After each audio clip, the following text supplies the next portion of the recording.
Saat ini kita akan mendengarkan firman Tuhan. Judul khotbah saya pada hari ini adalah Tuhan berperang untukmu. Sekali lagi judul khotbah saya adalah Tuhan berperang untukmu. Diambil dari kitab Ulangan 20 ayat 1 sampai ayatnya yang keempat. Kita akan baca bersama. Apabila engkau keluar berperang melawan musuhmu, dan engkau melihat kuda dan kereta, yakni tentara yang lebih banyak daripadamu, maka janganlah engkau takut kepadanya.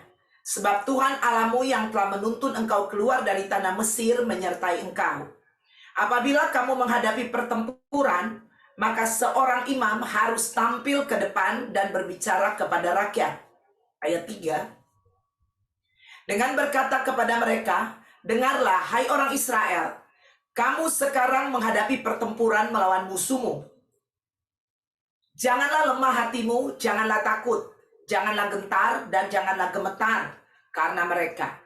Sebab Tuhan Allahmu, dialah yang berjalan menyertai kamu untuk berperang bagimu melawan musuhmu, dengan maksud memberikan kemenangan kepadamu.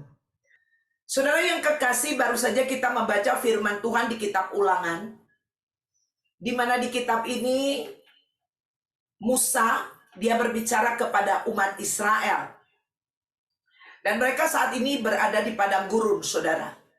Tuhan memanggil bangsa ini keluar dari Mesir dengan tujuan destininya adalah tanah Kanaan. Dan untuk mencapai tanah Kanaan, mereka harus dibawa oleh Tuhan melewati padang gurun. Dan di padang gurun inilah, saudara yang kekasih, mereka banyak mengalami hal-hal yang luar biasa sebenarnya bersama dengan Tuhan. Mengalami pertolongan, mengalami penyertaan Allah, dan mengalami Tuhan dalam kehidupan mereka. Bahkan pada waktu mereka mulai memasuki daerah-daerah musuh, di situ Tuhan memberikan juga mereka kemenangan lepas kemenangan, saudara.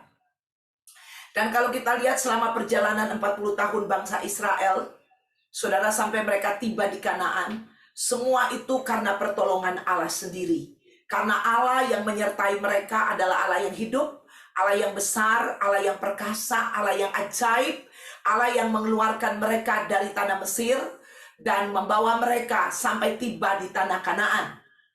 Walaupun generasi yang keluar dari tanah Mesir hanya Musa dan Kaleb yang mencapai tanah Kanaan, saudara.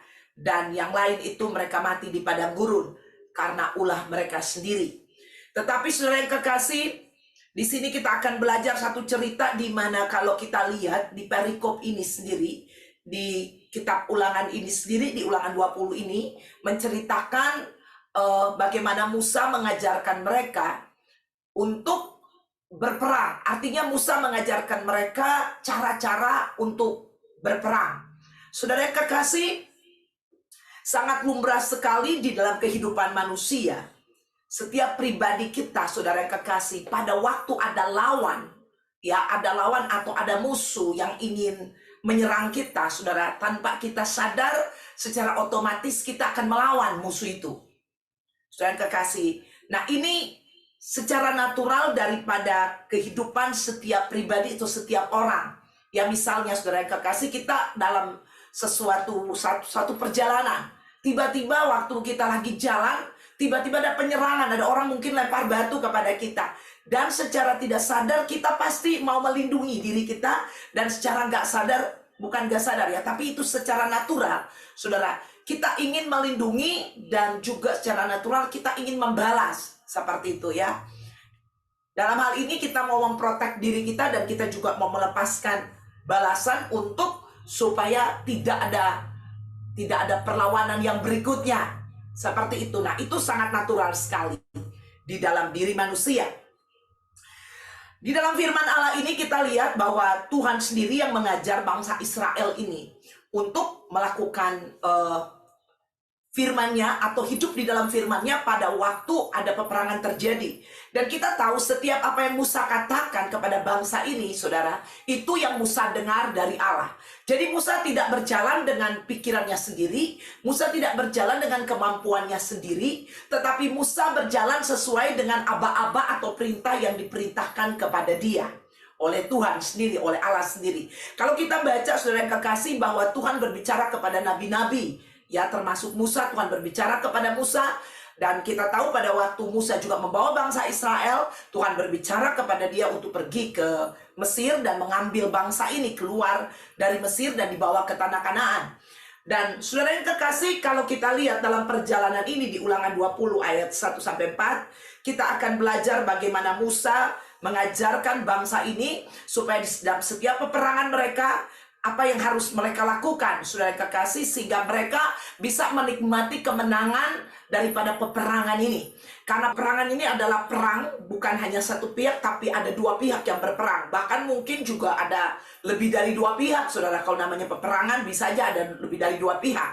Ya, tetapi khususnya untuk bangsa Israel ini, saudara yang kekasih, ini Tuhan sedang mengajarkan mereka pada waktu menghadapi situasi keadaan peperangan yang coba diserang oleh bangsa-bangsa di sekitar mereka, di dalam perjalanan mereka, atau oleh musuh-musuh mereka. Saudara, di dalam kehidupan kita juga banyak serangan-serangan yang musuh kita ingin lemparkan dalam kehidupan kita. Dan kita harus ingat, musuh kita bukanlah darah dan daging, tapi musuh kita adalah melawan si raja kegelapan itu dan para antek-anteknya, para pengikut-pengikutnya. Ada firman Allah berkata, perlawananmu bukanlah melawan darah dan daging, tapi melawan pemerintah, melawan penguasa, melawan penghulu, dan roh-roh jahat yang ada di udara. Nah itu, saudara kekasih, kalau ada musuh yang melawan kita, pasti musuh ini dalam penguasaan, yaitu dia, pemerintah, penguasa, penghulu, dan roh jahat. Dan saudara yang kekasih, itu adalah musuh kita, si iblis. Sudah dari sejak semula, sejak di Taman Eden, saudara yang kekasih, iblis telah berusaha menjatuhkan manusia, dan manusia itu sudah jatuh di dalam dosa. Dan sampai hari ini iblis tetap terus berusaha untuk menjatuhkan manusia, terus menjadi musuh kita. Bahkan sampai akhir kehidupan kita, iblis tetap menjadi musuh kita. Nah, saudara, kita harus catat baik-baik, ya. Di dalam kehidupan kita harus ada catatan yang garis besarnya, atau kita boleh, ya, digarisi bawahi, bahwa selama kita hidup di dunia sampai di garis akhir, iblis adalah musuh kita. Dia bukan teman kita, ya. Dia bukan pribadi yang kita bisa ajak bicara dan kita minta nasihat. Pada waktu iblis datang menyerang kita, firman Allah berkata, lawanlah iblis maka dia akan lari daripadamu. Kita disuruh melawan, bukan disuruh bercakap-cakap dan disuruh berbicara, tidak. Tapi kita melawan iblis. Nah, ini yang diajarkan oleh Musa. Kalau saya katakan oleh Musa, tentunya ini yang diajarkan oleh firman Allah, saudara yang kekasih. Ya, kepada Musa. Kita akan belajar lebih lanjut, saudara. Ada 4 hal yang harus kita ingat pada waktu musuh menyerang kita.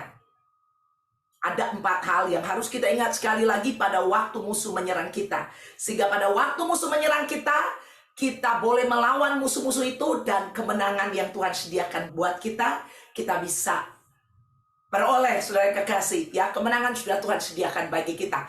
Oke, kita akan belajar satu persatu. Ada 4 hal. Yang pertama, jangan takut. Saudara, 4 hal ini harus kita ingat pada waktu musuh menyerang kita. Yang pertama, jangan takut. Saudara, arti takut adalah perasaan gentar menghadapi sesuatu yang kita anggap akan mendatangkan bencana atau malapetaka atau keburukan dalam kehidupan kita, yang menyangkut juga orang-orang di sekitar kita. Ya, kadang-kadang musuh menyerang kita bukan kepada kita langsung, tapi juga menyerang orang-orang yang dekat yang kita kasihi dengan kita, atau menyerang saudara apa saja yang bersangkut paut atau berhubungan dengan kita. Nah, saudara yang kekasih, kunci untuk mengatasi rasa takut adalah sungguh-sungguh percaya kepada Allah. Ya, lawan daripada takut bukan berani, tapi lawan daripada takut adalah percaya. Mempercayai Allah berarti menolak untuk menyerah pada rasa takut. Sekali lagi, mempercayai Allah berarti menolak untuk menyerah pada rasa takut. Di saat-saat sekalipun paling kelam atau paling gelap di dalam kehidupan kita, kita harus tetap memilih bersandar atau berharap kepada Allah.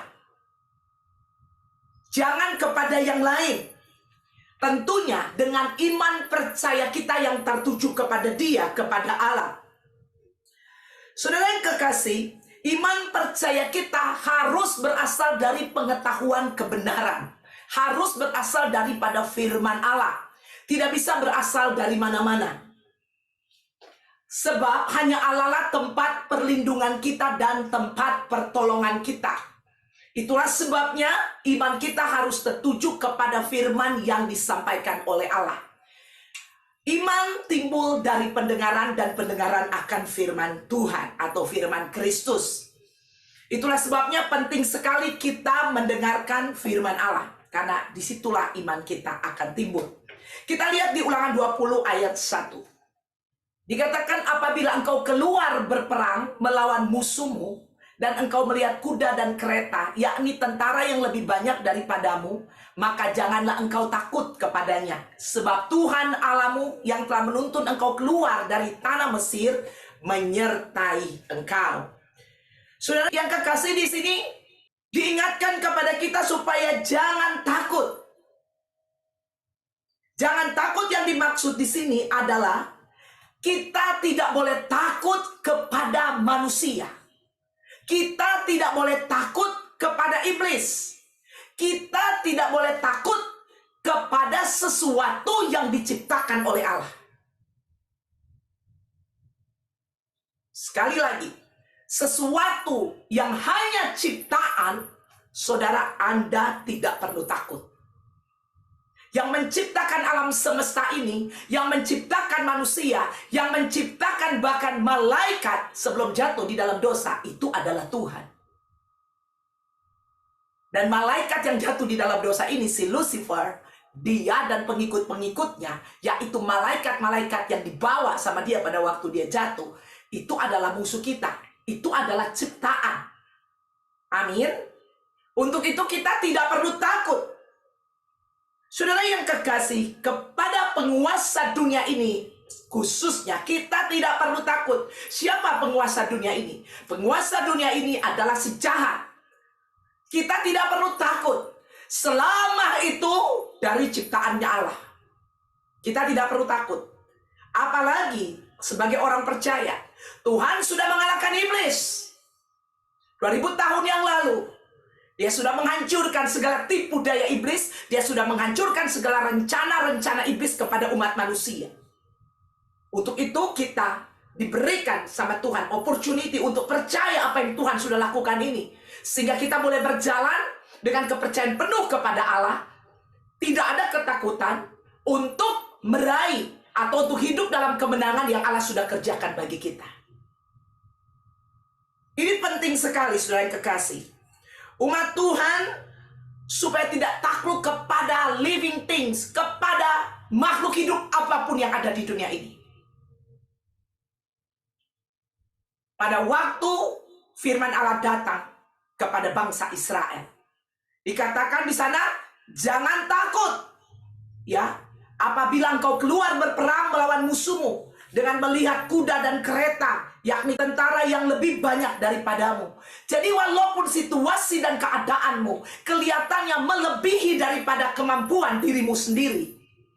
Kalau engkau cuma pribadi seorang diri dan mungkin musuh yang datang ada 10 orang, berarti melebihi kemampuan dirimu sendiri. Selama itu adalah ciptaan Allah, Anda jangan perlu takut. Di dunia ini semua bukan jadi begitu aja. Tetapi semua terjadi karena Tuhan yang menciptakan. Ada amin, saudara yang kekasih. Haleluya. Untuk itu kita tidak perlu takut dengan apapun, dengan makhluk hidup apapun yang hanyalah ciptaan Allah. Karena segala sesuatu ciptaan tidak akan lebih berkuasa daripada Sang Penciptanya. Saudara yang kekasih, karena pada waktu kita takut, saudara yang kekasih, sebenarnya kekuatan kita akan menjadi lemah. Kepercayaan kita kepada Tuhan akan menjadi lemah. Pada waktu kita takut, untuk itu Tuhan memberitahu kepada kita jangan takut. Dan pada waktu juga kita takut, saudara, akan ada hal-hal yang berbahaya yang bisa terjadi dalam hidup kita. Kita lihat di Ayub 3:25a, apa yang dikatakan di sana. Dikatakan, karena yang kau takutkan itulah yang akan menimpa aku. Saudara, takut ini bukan hal yang biasa. Takut kepada Tuhan, yes. Tapi kalau hidup kita takut kepada makhluk yang ada di dunia ini, makhluk hidup yang ada di dunia itu, kita tidak berpunya alasan sebenarnya untuk kita takut kepada hal seperti itu. Atau kita takut kepada situasi dan keadaan, di mana segala situasi dan keadaan bagi Tuhan itu tidak ada yang tidak mungkin. Saudara yang kekasih, bagi Tuhan itu selalu ada jalan keluar. Kenapa kita harus takut? Kalau kita memiliki Allah. Itulah sebabnya jelas di sini dikatakan kepada bangsa Israel, walaupun ada kereta-kereta, ada kuda-kuda, bahkan itu melebihi kepemilikanmu atau kepunyaanmu, jangan takut. Saudara, alasan kita takut sebenarnya karena kita kurang percaya. Itu alasan kita takut. Untuk itu, saudara, jangan takut sekali lagi, karena pada waktu kita takut, dikatakan di kitab Ayub, ini adalah yang kutakutkan, itulah yang akan menimpa aku. Saudara, kalau Anda baca di kitab Ayub, bahwa Ayub itu dia ketakutan, saudara. Setiap hari dia mempersembahkan sesuatu kepada Allah. Karena dia pikir jangan-jangan anak-anakku melakukan dosa. Jangan. Saudara yang kekasih, ketakutan yang datang kepada kita, hati-hati, itu akan menghancurkan hidupmu. Untuk itu pilih untuk tidak takut. Itu yang pertama. Nomor 2, kita harus mempergunakan otoritas kita. Nomor 2 adalah mempergunakan otoritas kita. Otoritas kita ini berasal dari Allah. Otoritas Allah adalah kekuasaan yang sah yang diberikan kepada anak-anaknya atau umatnya untuk menjalankan fungsi dari kuasa Allah yang bekerja di dalam diri kita, orang percaya, untuk melakukan tindakan dengan hak penuh yang dikuasai oleh Roh Kudus. Itu otoritas Allah yang diberikan kepada kita. Kita harus menggunakan otoritas itu. Contoh, seorang raja apabila dia bertindak dengan posisi atau jabatannya sebagai seorang raja, maka otoritas dia sebagai rajalah yang akan membuat perlakuan atau tindakannya menjadi kenyataan.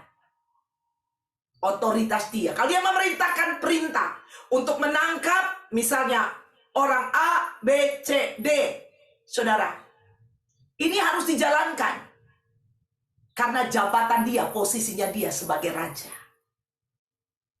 Jadi bukan orangnya, tetapi posisi dia yang membuat dia mempunyai otoritas untuk bertindak, dan tindakannya itu harus terjadi.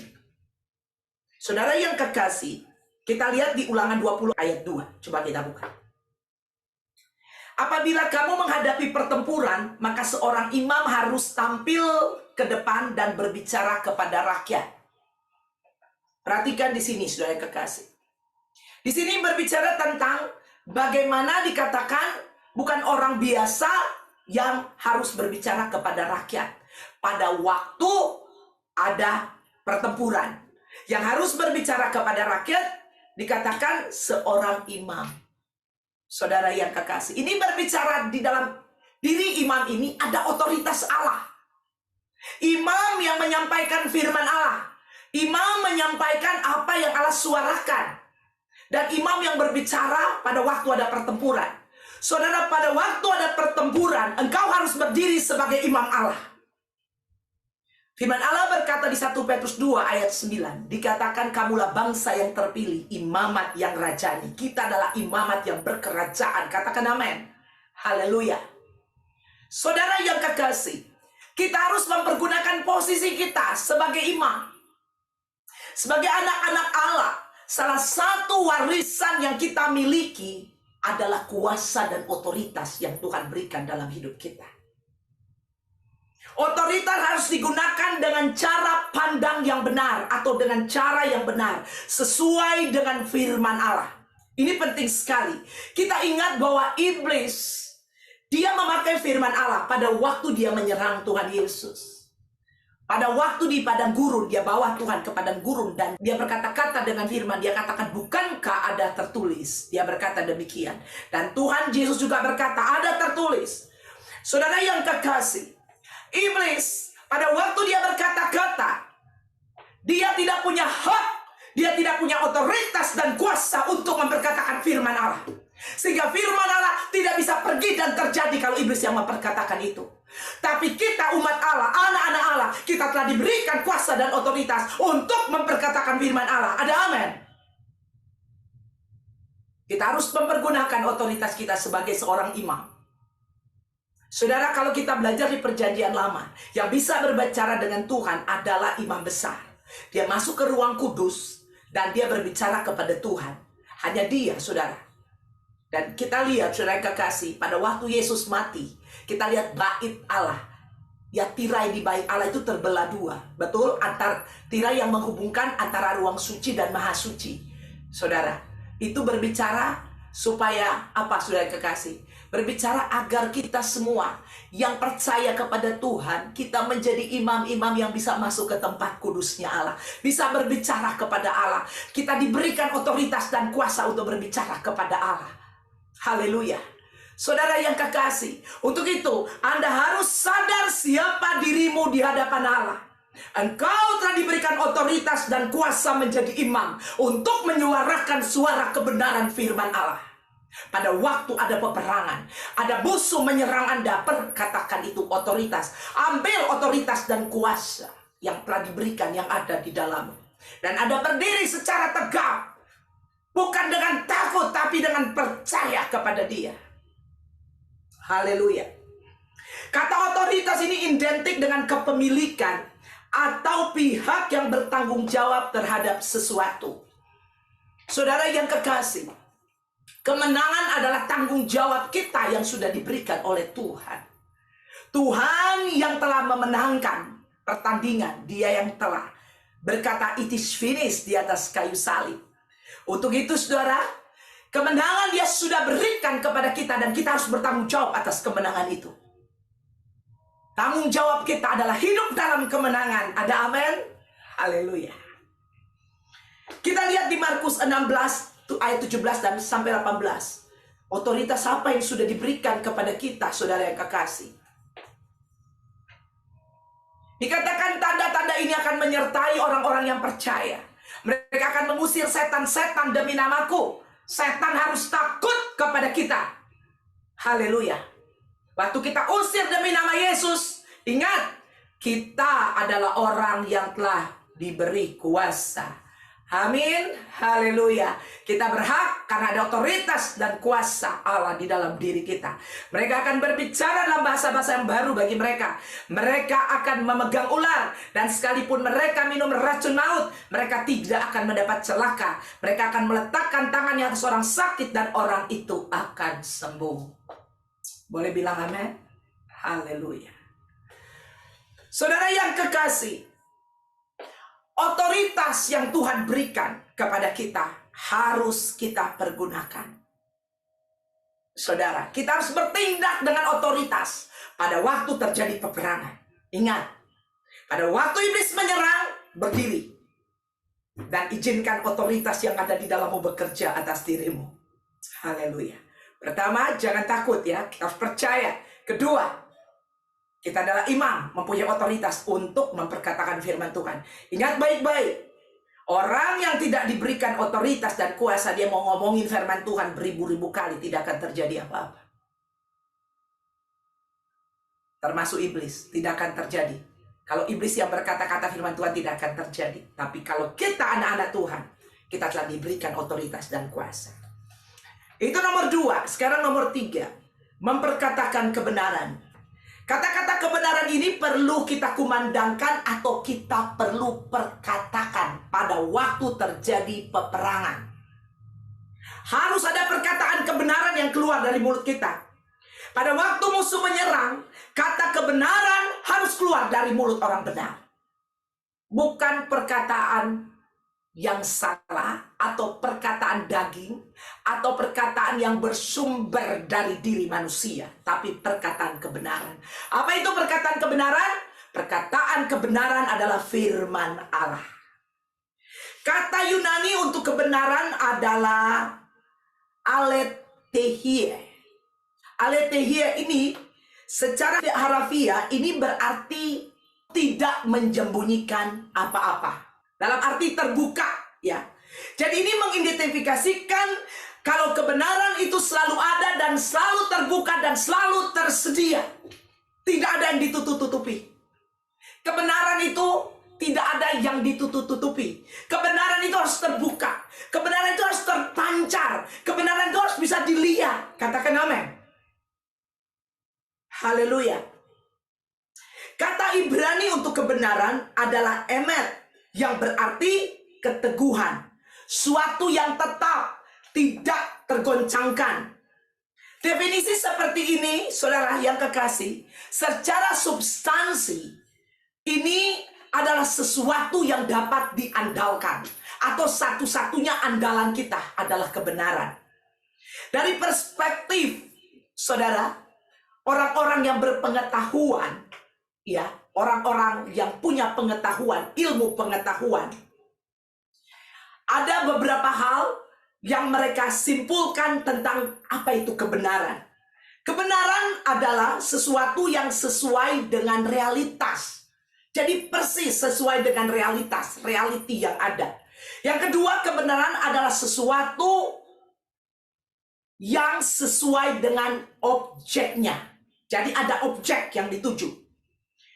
Yang nomor tiga adalah kebenaran adalah mengatakan sesuatu apa adanya. Jadi tidak ditambah atau tidak dikurangi. Itu kebenaran, saudara yang kekasih. Ya, jadi firman Allah berkata bahwa kita nggak boleh nambah satu iokta pun. Nggak boleh mengurangi atau menambahi satu iokta sekalipun. Saudara, jadi nggak boleh ya ditambahi atau dikurangi. Nah, ini dia. Karena firman Allah adalah kebenaran. Ada amin? Haleluya. Jadi firman Allah itu apa adanya. Semua ditampilkan. Tidak ada yang tersembunyi. Bahkan Tuhan katakan, apa yang kau sembunyikan itu akan dinyatakan di dalam terang. Ada amin. Haleluya. Orang benar tidak boleh menyembunyikan kebenaran. Waktu orang benar hidup di dalam dosa, saudara yang kekasih, itu dosanya pasti akan dinyatakan. Kalau statusmu adalah orang benar, Anda tidak bisa menyembunyikan dosa. Karena kebenaran itu akan keluar dari dalam hidupmu. Dan akan menyatakan siapa dirimu. Kita lihat di Ulangan 20 ayat 3. Dengan berkata kepada mereka, dengarlah hai orang Israel, kamu sekarang menghadapi pertempuran melawan musuhmu. Janganlah lemah hatimu, janganlah takut, janganlah gentar, dan janganlah gemetar karena mereka. Nah, ini kebenaran, saudara kekasih. Ini firman Allah. Ada amin. Baru yang kita baca itu adalah firman Allah, di mana kita dikatakan di sini dengan berkata kepada mereka, atau firman Allah mau berkata kepada kita dengan berkata kepada saya, kepada Anda, dengarlah hai orang Israel, dengarlah anak-anakku, dengarlah umatku. Kamu sekarang menghadapi pertempuran. Kalau engkau sedang menghadapi pertempuran, musuh sedang menyerang Anda sedang mengalami situasi dan keadaan, atau mungkin problem yang tidak ada jalan keluar. Saya mau kasih tahu kepada Anda, jangan lemah hatimu. Firman Allah berkata, janganlah takut, janganlah gentar, dan janganlah gemetar karena mereka. Ada amin. Haleluya. Ini kebenaran. Ini kebenaran harus dinyatakan. Tidak bisa diumpetin. Haleluya. Yang gak benar jangan ditampilkan sama orang benar. Jangan bilang, aku takut, aku gentar. Ini kan manusiawi. Ini tidak benar. Ini bukan firman Allah. Yang Anda harus perkatakan hanyalah kebenaran. Tidak perlu Anda mengeluarkan hal yang tidak benar. Banyak orang percaya, ya namanya juga kan manusia. Kalau kami masih takut kan itu wajar. Kami itu, yes. Kalau kamu manusia, kalau kamu mau mengandalkan ketidakbenaran, berkatakanlah seperti itu. Tapi kalau Anda mau mengatakan kebenaran atau menyatakan kebenaran, dan Anda ingin melihat kebenaran itu akan memerdekakan Anda harus berkata-kata kebenaran. Apa yang firman Tuhan katakan itu yang Anda sampaikan. Gak boleh dikurang, gak boleh ditambah. Haleluya. Haleluya. Puji Tuhan.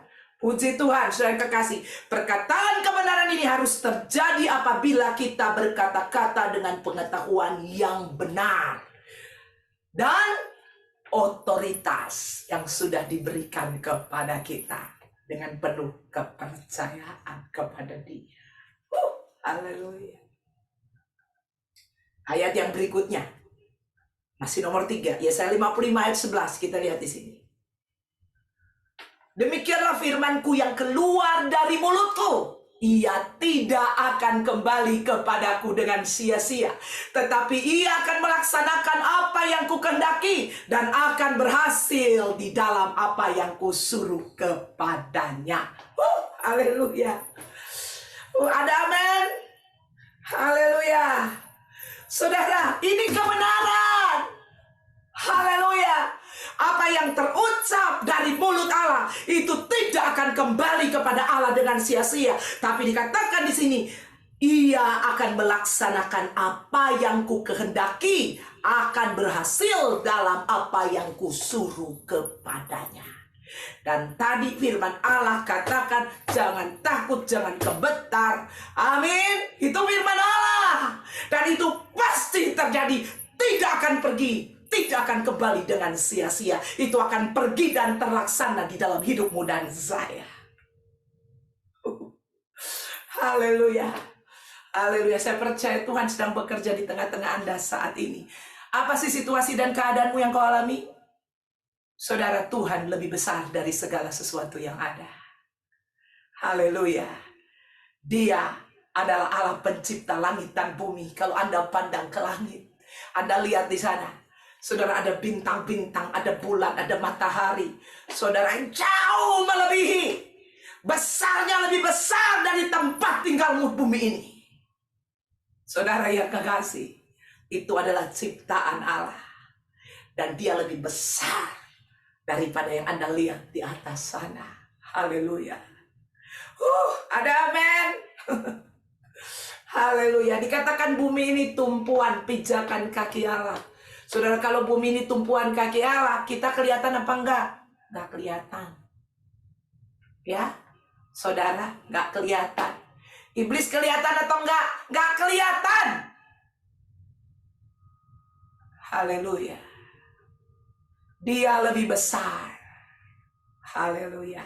Puji Tuhan. Ini kebenaran. Haleluya. Jadi setiap firman yang Allah sampaikan, yang dia taruh di mana mulut kita, ingat, akan pergi dan terlaksana. Dia ada di dalam Anda dan saya. Kuasanya, otoritasnya, Roh Kudus ada di dalam kita. Ingat, Roh Kudus hanya mengenal firman Allah. Jadi firman Allah yang keluar dari mulut kita harusnya berasal dari Roh Kudus. Sehingga makanya setiap kali saya menyampaikan firman, saya bilang, taruh perkataan Allah dalam mulut hamba-Mu ini ya Tuhan. Amin. Haleluya. Sehingga yang keluar adalah firman Allah, bukan firmannya Desi, Ibu Desi, Pastor Desi. Oke? Haleluya. Nomor 4, melihat kemenangan. Arti melihat adalah memperhatikan teliti. Kata kerjanya adalah mengunjungi. Arti melihat loh, mengunjungi, menemui, memeriksa, mengerti. Melihat kemenangan di sini artinya sesuatu kejadian yang telah kita lihat, kita teliti, kita periksa, kita mengerti bahwa sesungguhnya kemenangan itu telah nyata dan ada. Sudah terjadi. Kalau kita udah pergi selidik, kita sudah pergi memeriksa, kita sudah pergi mengunjungi, kita sudah pergi menemui, dan kita sudah mengerti, berarti itu sudah terjadi. Betul? Melihat. Kalau saya katakan sini melihat kemenangan, saudara, berarti kemenangannya udah ada. Itulah sebabnya bisa dilihat. Betul? Nomor 4 ini adalah melihat kemenangan. Kita harus melihat kemenangannya, karena kemenangan memang sudah ada, sudah tersedia. bersedia di atas kayu salib. Yesus berkata, "It is finished." Dan dia sudah bangkit mengalahkan maut. Katakan amin. Dan kemenangan sepenuhnya sudah ada dan sudah terjadi. Harusnya orang percaya udah bisa lihat ini. Ya, kalau kita udah lihat, harusnya kita mengalami kemenangan itu yang Tuhan sudah sediakan bagi kita. Ada amin. Haleluya. Jangan cuma lihat-lihat doang. Ya bilang, iya bener ada. Saya sudah tahu itu udah ada. Udah dari 2000 tahun yang lalu. Sejak gua belum lahir juga dia udah ada. Tetapi kita cuma melihat. Secara mata melihat ini. Tetapi melihat di sini kata kerjanya menyelidiki, mendatangi. Amin, mengerti, menemui. Ada amin, saya kekasih. Haleluya. Haleluya. Ulangan 20 ayat 4. Sebab Tuhan Allahmu, dialah yang berjalan menyertai kamu untuk berperang bagimu, melawan musuhmu, dengan maksud memberikan kemenangan kepadamu. Ada amin. Haleluya. Saudara yang kekasih, siapa yang berperang? Siapa yang berperang? Allah. Tuhan. Dia yang sudah berperang buat kita. Dan peperangan sudah dimenangkan oleh dia. Makanya judul khotbah saya, Tuhan berperang untukmu. Bukan Tuhan akan berperang untukmu. Tuhan berperang untukmu. Haleluya. Apabila kita tidak bisa melihat, maka kita akan ketakutan. Itu kan manusia, betul atau enggak? Saudara, kenapa kita takut? Kenapa? Karena kita nggak melihat ada jawabannya, kan? Benar atau tidak? Ya? Kenapa Anda khawatir? Karena Anda nggak lihat jawabannya. Coba. Kalau Anda mau bayar uang sekolah, tapi Anda lihat di dompet, lihat di tabungan buka. Waduh, saya punya uang nih. Ada 500 juta. Uang sekolah anak 5 juta. Hah? Anda lihat ada uangnya. Anda takut apa enggak? Enggak takut. Orang uangnya ada. Tetapi kalau kita nggak lihat, kita apa? Jadi takut. Dan ntar anak gue nggak bisa ikut ujian. Anak saya nanti kalau nggak ikut ujian nanti nggak lulus, nggak naik kelas. Betul? Seperti itu. Ya. Karena kita pengen bukti. Ada yang kita lihat. Nah itu manusia. Seperti itu. Kepengennya dia bisa lihat. Dan emang Tuhan kasih kita untuk melihat, saudara. Karena kemenangan itu sudah terjadi. Sudah terjadi. The problem is, kita nggak bisa lihat.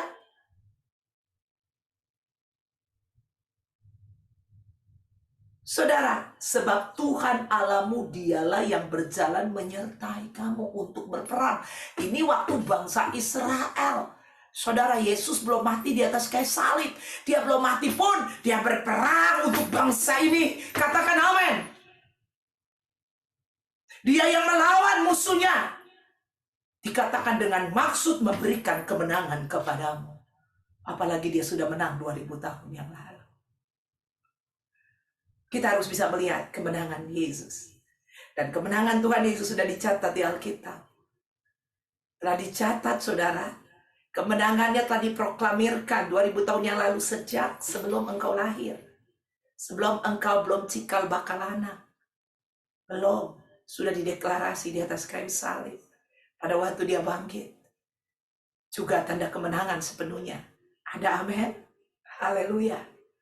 Anda harusnya udah bisa lihat kan? Siapa di sini pernah baca tentang kematian Yesus atau pernah dengar khotbah tentang Yesus sudah mati dan bangkit? Angkat tangan. Angkat tangan yang pernah dengar khotbah. Semua. Kalau enggak, Anda belum terima Yesus. Karena terima Yesus kita harus mengaku dengan mulut bahwa Yesus telah mati dan dibangkitkan. Betul? Semua. Berarti Anda, sekarang siapa yang percaya bahwa Tuhan Yesus sudah mati buat saya dan Anda? Angkat tangan. Yang percaya namanya ada di buku kehidupan. Udah semua percaya. Berarti Anda udah pernah menemui ya kemenangan itu ya. Anda udah pernah samperin, udah pernah melihat itu. Makanya Anda percaya. Betul? Betul atau betul? Saudara yang kekasih, apabila kita tidak bisa melihat, maka ada ketakutan. Kita tidak diajarkan melihat pakai mata jasmani ini oleh Tuhan. Tapi Tuhan mengajarkan kita supaya kita melihat dengan mata iman kita kepada Yesus. Iman adalah dasar dari segala sesuatu yang kita harapkan. Dan bukti daripada yang tidak kita lihat. Saudara, 2000 tahun yang lalu kita belum lahir. Betul, jadi kita nggak ada di sana pada waktu Yesus yang mendeklarasi. Tapi bukti daripada deklarasinya itu ada di Alkitab sampai hari ini. Bahkan 500 mata memandang, melihat, saudara, bahwa Yesus telah dibangkitkan. Ada amin? Bukan 2-3 orang, saudara. Kalau 2-3 orang aja saksi itu udah sah, saudara. Di pengadilan nggak perlu bawa 500, 2-3 orang, 1, 2-3 orang. 2-3 orang udah sah, itu dia. Ya, nah ini 500 mata memandang. Bahkan mereka memandang pada waktu dia terangkat. Ada amin, saudara kekasih. Ini udah lebih dari sah, dia telah bangkit. Haleluya. Harusnya matamu bisa melihat itu. Kalau matamu bisa melihat ini, saudara, engkau tidak akan takut. Engkau harus bisa melihat kemenangan, bahwa Kristus sudah berperang untukmu. Dan engkau sudah lihat bahwa kemenangan itu milikmu. Kita lihat di 2 Raja-Raja 6 ayat 17 ayat yang terakhir. Lalu berdoalah Elisa, ya Tuhan, bukalah kiranya matanya, supaya ia melihat. Maka Tuhan membuka mata bujang itu, sehingga ia melihat. Tampaklah gunung itu penuh dengan kuda dan kereta berapi sekeliling Elisa. Saudara, pada waktu Nabi Elisa dan bujangnya cuma berdua diserang. Saudara, diserang oleh pasukan kereta kuda. Dan bujangnya ketakutan. Bujangnya melihat pakai mata jasmani, Tuhan, itu sudah ada tuh kereta-kereta kuda itu, ya, mau menyerang. Dia bisa lihat mata jasmani, dia bisa lihat, tapi dia nggak punya mata rohani. Elisa mah diam-diam aja, tenang-tenang aja, karena dia punya mata rohani. Amin. Ada amin. Orang yang bisa melihat dengan mata rohani akan tenang dalam hidupnya. Itulah sebabnya Elisa berdoa, Tuhan, bukakanlah. Dia berdoa, Tuhan, bukalah kiranya matanya supaya ia melihat. Dan ayat ini berkata, maka Tuhan membukakan mata bujang itu. Kalau Anda belum bisa melihat, Anda berdoa hari ini, bukakanlah mataku Tuhan, supaya Anda bisa melihat bahwa kemenangan itu adalah milikmu. Dan itu sudah terjadi. Haleluya. Saudara yang kekasih, keempat hal ini Anda harus ingat. Pada waktu ada peperangan. Harus ingat baik-baik, saudara. 4 hal ini. Sehingga pada waktu kita berjalan, saudara yang kekasih. Pada waktu kita berperang, kemenangan itu pasti kita peroleh. Ingat baik-baik, Tuhan berperang untukmu. Dan kemenangan sudah tersedia bagimu. Nama Tuhan dipermuliakan. Amin.